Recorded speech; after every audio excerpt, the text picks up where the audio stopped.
Hey everybody, this is Dave of FFDraftPrep.com. Right now we're going to take a look at the 2017 draft tool that we're putting out. For those of you that are new to the tool, this is something that I've been working on for years upon years upon years. I put so many hours into this tool. And what I've been aiming to do over the years is just provide something that you can use to draft with that's going to give you all of the information that you need in your draft, put it all in one easy to digest format, give you pertinent information just as much as you need to make good informed decisions, so you can efficiently and confidently make your picks as the draft's going. It's about putting everything into context and giving you the information that you need to make the best decisions possible. The really exciting thing about this year's release is that you can have the computer mock draft picks for you. So you can actually practice drafting against a full group of opponents in a draft that you're in. We've also added in some buttons this year that make it easier to use the interface and really streamlined the entire experience. But we're going to do an in-depth video where we'll go through all of that. So let's just kind of pop through what's going on in this tool. So you're going to start off, you go to the settings tab where you can put in a lot of specifics about your league, the size, roster size, draft type. You can select an ADP source. By the end of the summer, these will all be live, or they should be. And these are going to automatically update every time you open the tool, and they'll pull in if you're using ESPN standard scoring. It's going to pull that in. If you're using PPR scoring from a site that's not listed, maybe you just want to use the average from the sources that we have. This year you can put in the weight that you assign to each position when you're drafting, and I'm going to show you how that's going to pull through.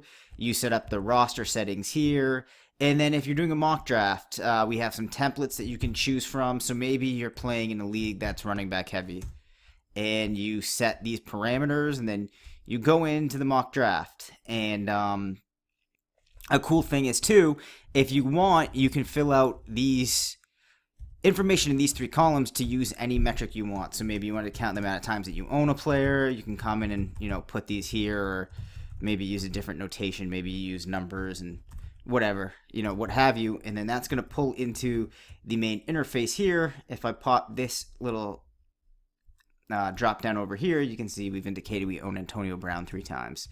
Also, you'll notice in here that we have pre-populated tiers.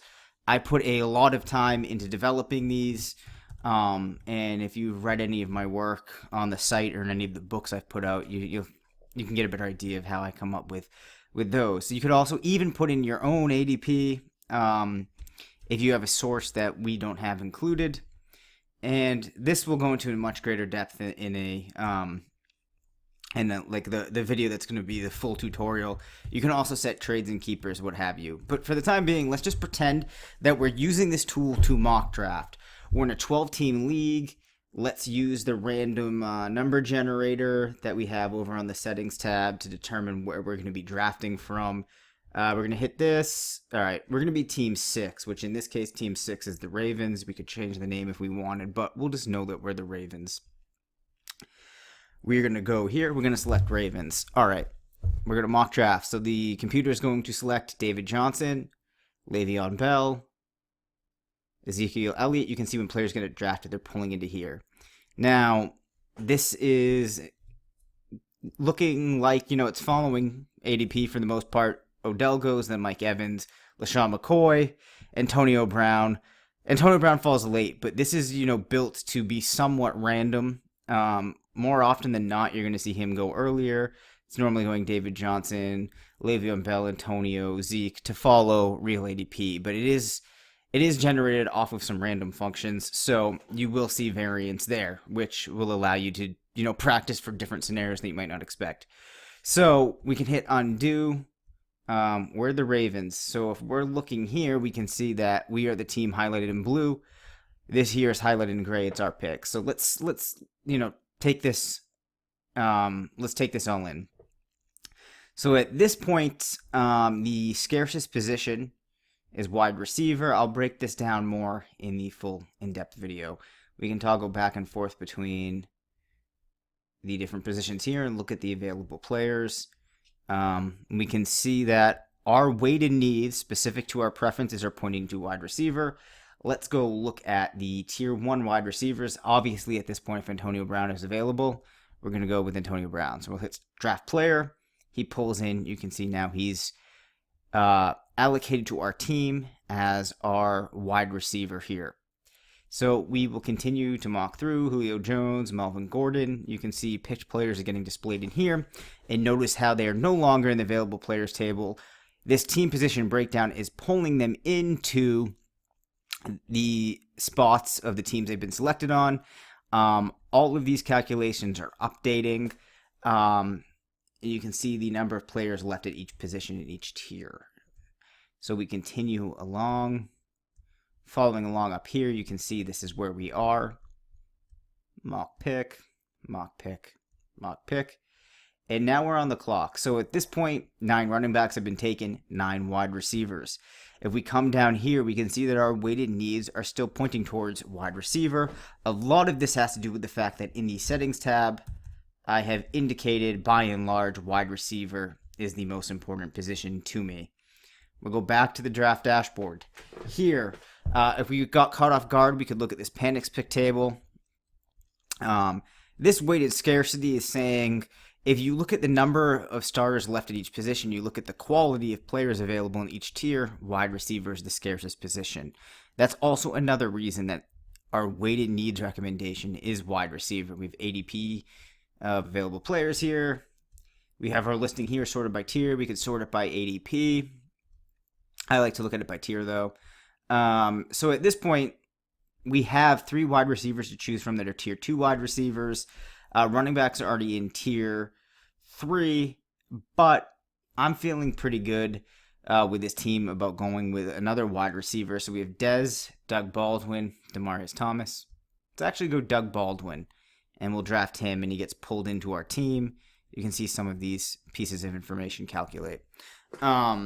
Important thing to note is that also the tiers, as we make changes, will automatically update every time that you open the tool, just like ADP will.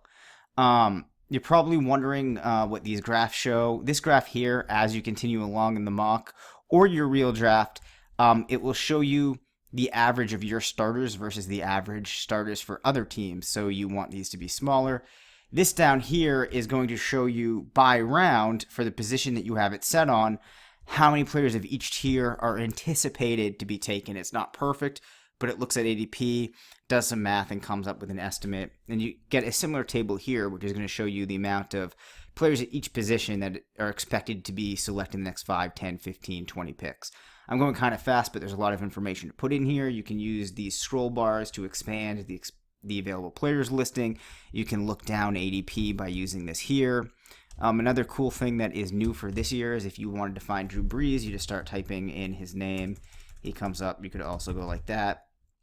Drew Brees, hit draft player. He gets selected. You realize you picked the wrong player and just do undo player. So you can continue along now, just doing these mock picks. And some cool things that you're going to be able to do with this is if you're drafting on the corners, you could look ahead and you can recognize very easily that Team 1 and Team 2 are fairly split between running backs and wide receivers. But maybe if you're later on in the draft, you haven't taken your quarterback yet. You're worried that these teams might take a quarterback between when the draft comes back to you. But if you're following along with this, you realize that they're all set and maybe all the other teams are all set, and you can wait even longer than you would have otherwise. So there's just a lot of analysis that you can do with it. It puts everything there for you nicely. We're on the clock again. You can see now our team needs have shifted to running back. Now, you don't always have to follow these. They're just kind of there to give you an idea of if you're trying to optimize the quality of players that you're getting at each position while still filling out your roster in a way that considers the settings of your league. You can use these kind of as guidelines. So if we wanted to find a running back, we could toggle back over to running back, scroll up to the top of our list, and we can see that there's Spencer Ware, CJ Anderson, Mark Ingram. Maybe you like the fact that Anderson has less competition than these other backs in his offense, and we could draft him. So there's a lot of different analysis you can do with it. This is just kind of high level, but it's really cool because you can now mock along and get used to looking for pieces of information that are relevant to you and that you want to incorporate into your strategy. And like I said, there's those different metrics, so you could even fill out information that's specific to your team. Also, another cool thing I added in for this year is you can enter in the name of a player, like here, Jarvis Landry. You put in guys that you want to target, and on the draft board, you'll see they'll get highlighted. So you can get an idea of if they're likely to be drafted soon, and just kind of reminders that those are players you're looking for.